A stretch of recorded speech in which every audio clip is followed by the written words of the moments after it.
the senders were nowhere to be found. There was no welcoming committee, no landing pad, or any signs of life. First contact, as far as we know, was never made. After touching down, the pilot picked up an unknown energy signature, then made the following report. Anomaly spotted, a blue beam of light originating on the horizon, projecting into the upper atmosphere. Unclear whether man-made or natural in origin.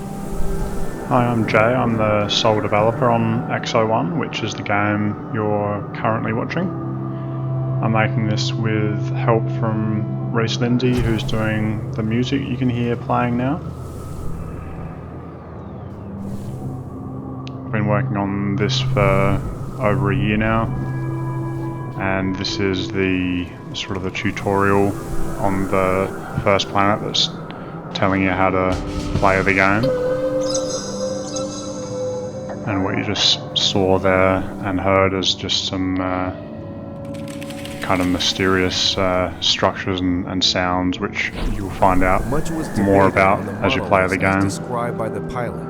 According to the records, these monoliths were colossal geometric structures. However, subsequent missions to Sagan 4 uncovered no trace of them. This led many to theorize that the first planet Exo One landed on was not Sagan 4 at all. So the mechanics are quite unique for a PC game, and if you've ever played Tiny Wings, you'll know kind of exactly how it works. But essentially, you're clicking and holding for high gravity on down slopes, and then releasing for low gravity on up slopes, and that helps you build and maintain momentum and speed, and get these like big jumps happening.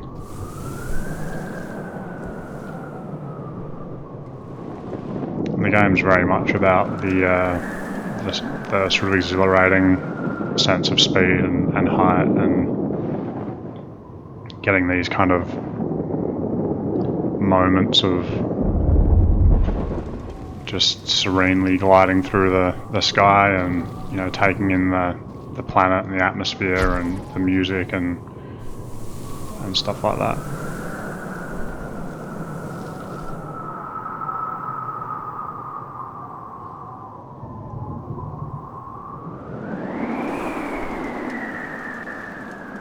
Much of what we know of Exo One's journey, so many thousands of years now in the past, has been lost to time.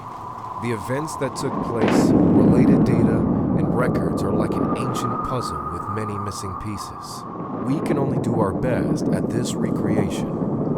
So the narrator you hear there sort of comes in throughout the game to give you pieces of the story.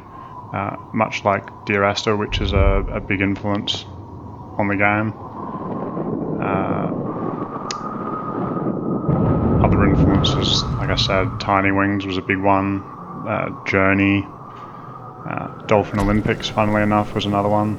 I think it was just a web game. And I'm also a big fan of like Stanley Kubrick and David Lynch, and I'll watch anything space and sci-fi like Interstellar, and Contact was a huge influence as well by Carl Sagan.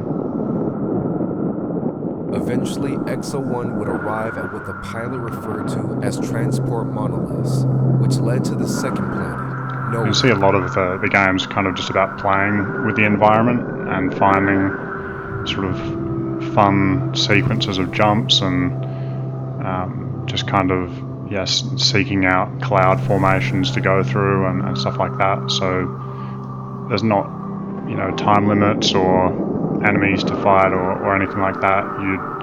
You're essentially just traveling towards these colossal monoliths in the distance, and they're really the only objective in the game. And as like the stranded pilot on these planets, they're the only thing that sort of stands out as potentially being able to help you. And it's just kind of left up to the player to discover exactly where these structures will lead. You'll see this eventually will fire us off to the next planet, where you'll encounter new terrain, new atmospheres, a new kind of exoplanetary playground to explore and have fun with. So you can fully expect to see everything from terrestrial planets to water worlds to gas giants with all sorts of crazy features on them. So I hope you enjoyed that first 5 minutes of Exo One, and I look forward to bringing you the completed game. Cheers.